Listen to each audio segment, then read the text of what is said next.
جب ایک انسان انجیر کے جوس کا گلاس ہونٹوں کے قریب لاتا ہے تو یہ صرف ایک مشروب نہیں ہوتا، یہ جسم کے اندر ایک مکمل حیاتیاتی سفر کی شروعات ہوتی ہے۔ جیسے ہی انجیر کا جوس منہ کے راستے اندر جاتا ہے، غذائی نالی اسے آہستگی سے میدے تک پہنچاتی ہے۔ میدے کے اندر جوس پھیلتا ہے، جہاں ہلکی حرکات اور قدرتی کیمیائی عمل اسے ہضم کرنے لگتے ہیں۔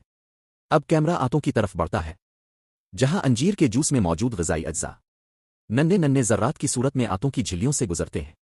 یہ ذرات خون میں شامل ہو کر پورے جسم میں سفر شروع کرتے ہیں۔ خون کی نالیوں کے ذریعے یہ غذائیت دماغ، پٹھوں اور اندرونی اعضاء تک پہنچتی ہے۔ دماغ میں نیورونز کی سرگرمی بڑھتی ہے، جس سے توجہ اور ذہنی سپورٹ کا احساس پیدا ہوتا ہے۔ پٹھوں میں توانائی کی روانی دکھائی دیتی ہے، جہاں غذائی اجزاء طاقت اور بحالی میں مدد دیتے ہیں۔ آنتوں میں مفید بیکٹیریا متحرک ہوتے ہیں، جو نظام ہاضمہ کے توازن کو سہارا دیتے ہیں۔ جسم کے مرکز سے روشنی پھیلتی ہے، جو توانائی اور تازگی کی علامت ہے۔ لیکن ہر قدرتی چیز کے ساتھ اعتدال بھی ضروری ہوتا ہے۔ کبھی کبھار میدے میں ہلکی جلن، حساس افراد میں الرجی جیسا ردعمل بھی ہو سکتا ہے۔ زیادہ مقدار میں استعمال خون میں شوگر کی سطح کو وقتی طور پر بڑھا سکتا ہے، جس کے بعد تھکن کا احساس پیدا ہو سکتا ہے۔